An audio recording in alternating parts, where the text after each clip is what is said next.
Opals are this beautiful stone that take millions of years to create and really have the power that I tried to ingrain in my photography back when I was more photographer, of the concept of deep time. Hello, my friends. This is Nick. Welcome to DaisyOpals. That is Alligator Jesus. This guy is a jeweler who can make your teeth look like they're made of opal or silver or any number of gorgeous things. In my mind, he's one of the few links between popular culture and opal, aside from that Adam Sandler movie. He's a cultural hub here in Los Angeles.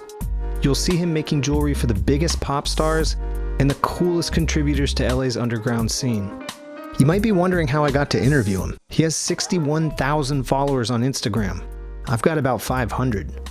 Judging by his roots, seems like he's an underdog type of guy.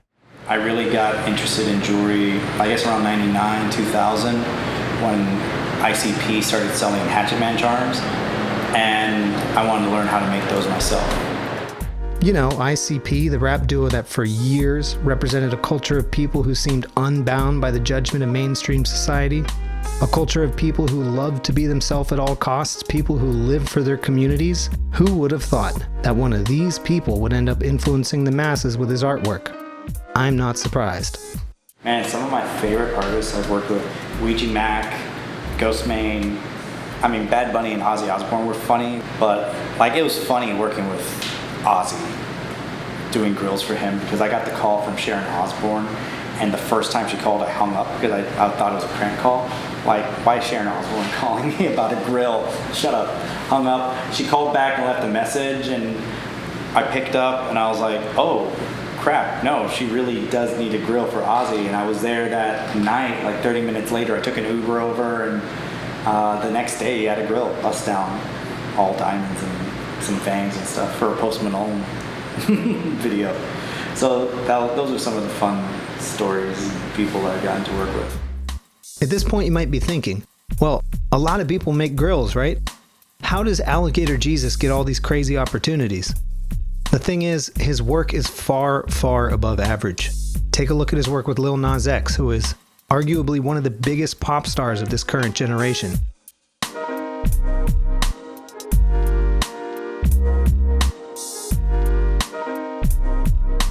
When I first met him, it was supposed to be a 3-minute, in and out, transactional mold impression of his teeth.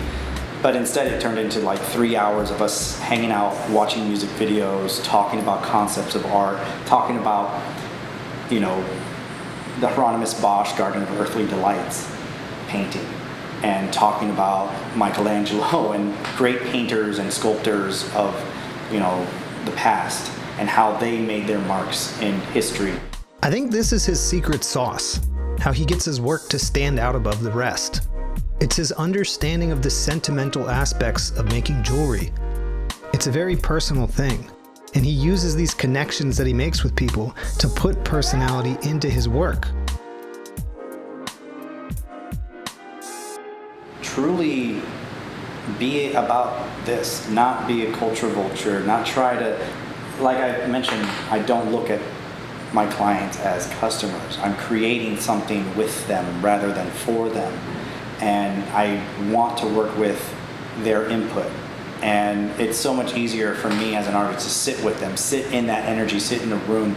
And with something such as a grill, where I have to be as intimate as putting my hand in a tray in your mouth, I'm really starting a conversation. And from the moment I walk in or they walk into the room, I get a sense of who they are, what they're going through, what the purpose is. And I try to start a conversation. My experience with him was pretty personal as well. Before the interview, we just kind of spent a day hanging out. He gave me a Fiji water. We hung out in his studio and talked for a while, and he had a lot of interesting stuff to say, and then I kind of creepily followed him around as he ran his daily errands in the jewelry district of Los Angeles.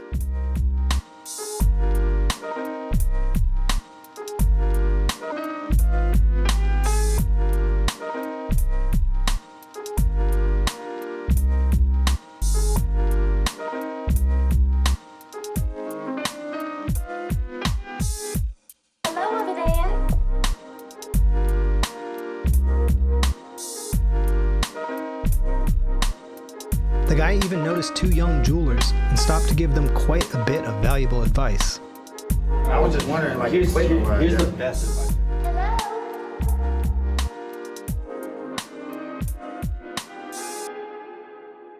They hadn't heard of him yet, and I like to think of how funny it must have been when they found out who he was later.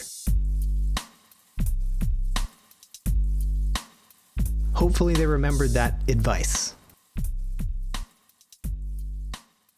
Advice to young people who want to start doing jewelry. Quit your job, go broke, make some money, go broke again.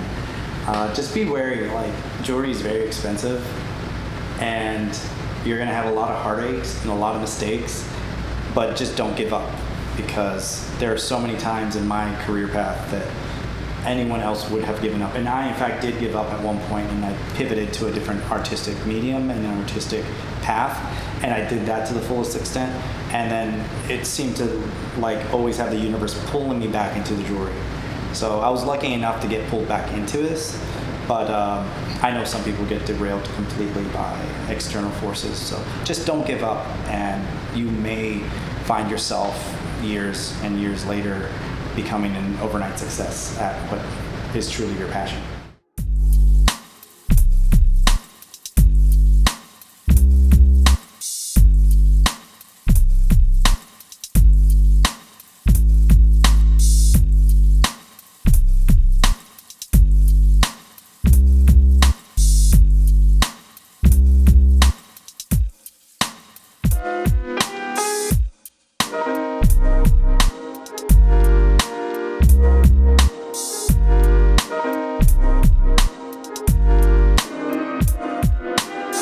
The way I love Opals is that it's a reflection of this concept that the impermanence of man, the impermanence of our whole being and existence, to the grand scheme of the formation of the earth and the time that we are here, so impermanent and so temporary. When you wear an opal, you really, and like how I'm wearing a skull, it's the acknowledgement of your mortality. It's the acknowledgement of something greater than you and something that's, you know, much larger scale of time than you yourself. Even the whole concept of time to me is like one of our perception. We all hear the metaphors of like how 1 minute with one situation can seem like hours versus an hour can seem like a minute.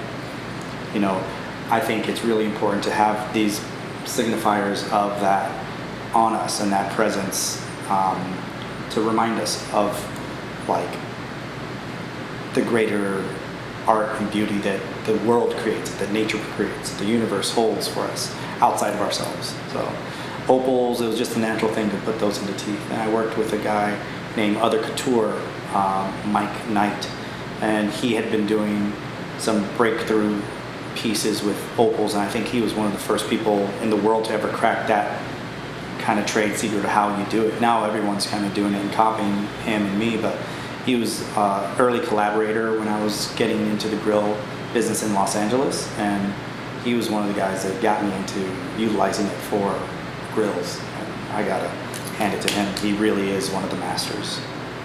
So, yeah. beautiful. Thank you. Cool, Go thanks. broke again and again. Right? Yeah. How many times have we gone broke? All Gone the for money broke? goes to the jewelry. Yeah. For sure. Where's my Ferrari? Oh, you're looking at it. There it is. It's in this case right here. The fucking mistakes that it took to make this. Those snakes are awesome. You like it? I love them. They're different, and that's what to do with snakes. 1 second before you go, I have this gorgeous piece of Lightning Ridge Australian opals sent to me by Frank from Opalholics R Us, and he's not going to let me cut it until I get 1,000 subscribers. I think I'm at 800 and something now, so do me a favor and subscribe and hit that like button so I can cut this beauty. I have high hopes for the color inside. As you can tell, it's looking kind of gem already. So yeah. Like and subscribe, it helps me a lot. Thank you guys so much for watching, and make sure to follow Alligator Jesus as well, because, I mean, he's constantly doing stuff. See you guys later.